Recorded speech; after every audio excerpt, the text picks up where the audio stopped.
We shall never know what magnificence is until this imperial city is laid bare to the sun.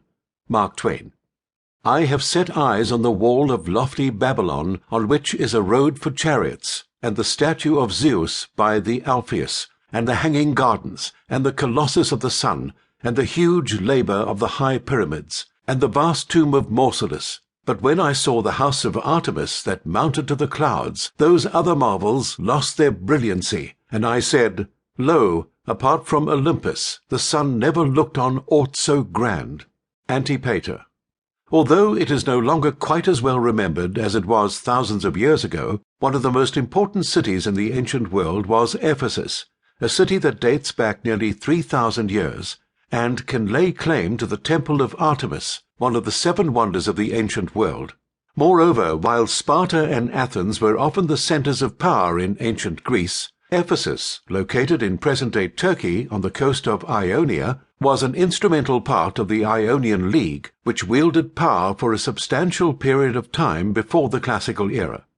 Thanks to its strategic location, Ephesus was an important city, no matter who was in control of the region.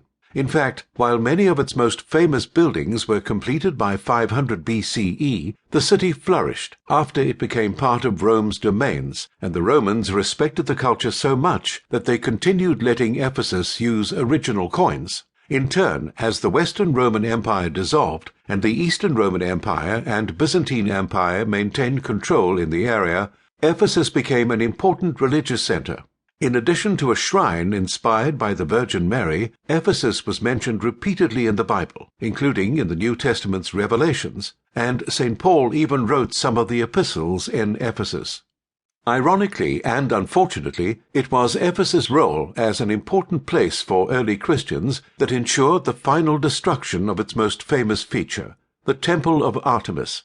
One of the oldest of the wonders, construction began under King Croesus around 541 BCE, and it was constructed of marble in place of a previous structure that had been destroyed by a flood. The 3rd century Hellenic African scholar Callimachus of Cyrene believed the older structure had been built by the Amazons, but the original temple of Artemis actually dated back to the late Greek Bronze Age, around 1000 BCE.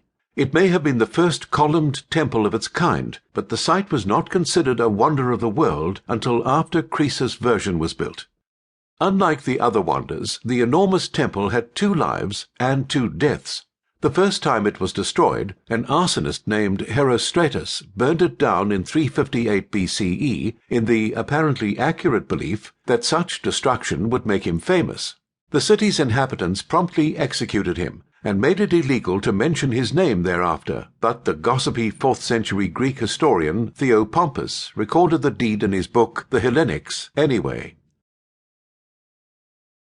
To keep listening to this audiobook, I've left you a link in the description so you can do it, at no cost thanks to Audible's 30-day free trial.